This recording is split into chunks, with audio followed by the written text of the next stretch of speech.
Assalamualaikum warahmatullahi wabarakatuh. Selamat siang semuanya. Perkenalkan, saya Tamara Cikhalseva.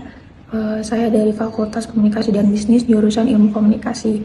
Hari ini saya akan membuat video tentang materi konfidensialitas, stereotip, dan yang terakhir konflik kepentingan dan budaya populer.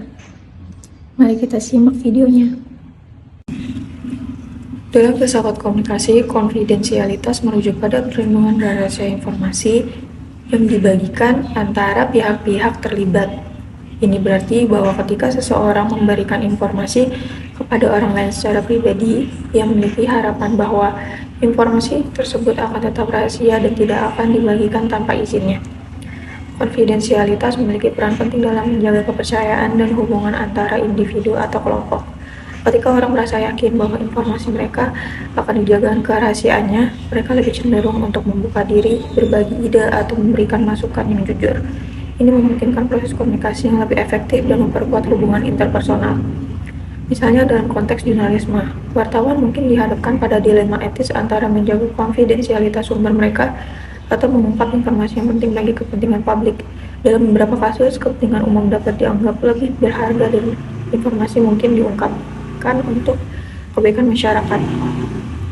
Dalam kesimpulannya, konfidensialitas merupakan prinsip penting dalam filsafat komunikasi yang melibatkan perlindungan informasi pribadi dan menjaga kepercayaan antara individu atau kelompok. Namun dalam beberapa kasus, kepentingan umum dapat mempengaruhi konfidensialitas untuk memastikan kepentingan yang lebih besar terpenuhi.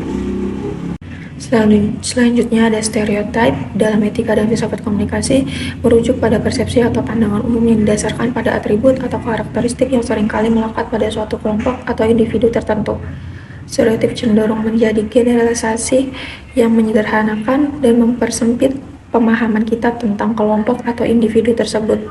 Penting untuk menyadari adanya stereotip dan berusaha untuk menghindari penilaian yang tidak adil berdasarkan atribut atau karakteristik tertentu.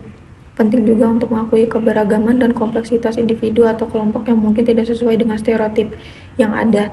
Dengan melibatkan diri dalam komunikasi yang terbuka, mendengarkan dengan empati, dan memeriksa keyakinan dan asumsi kita sendiri, kita dapat membangun pemahaman yang lebih mendalam dan mengurangi dampak negatif stereotip dalam komunikasi kita. Dan yang terakhir, saya akan membahas tentang konflik kepentingan dan budaya populer. Konflik kepentingan adalah suatu di mana terdapat benturan atau perbedaan antara dua atau lebih kepentingan yang saling bertentangan. Hal ini dapat terjadi dalam berbagai konteks, baik di tingkat individu, kelompok, organisasi, atau masyarakat. Secara keseluruhan, konflik kepentingan muncul ketika ada persaingan antara kepentingan yang berbeda, seperti kepentingan ekonomi, politik, sosial, atau personal. Selanjutnya ada budaya populer. Di sisi lain, merujuk pada kumpulan gagasan, tren, gaya hidup, dan ekspresi budaya yang secara luas diterima atau populer di kalangan masyarakat. Budaya populer seringkali terkait dengan industri hiburan, media massa, musik, film, televisi, mode, dan lain sebagainya. Budaya populer dapat mempengaruhi perilaku, nilai, dan pandangan dunia orang dalam masyarakat.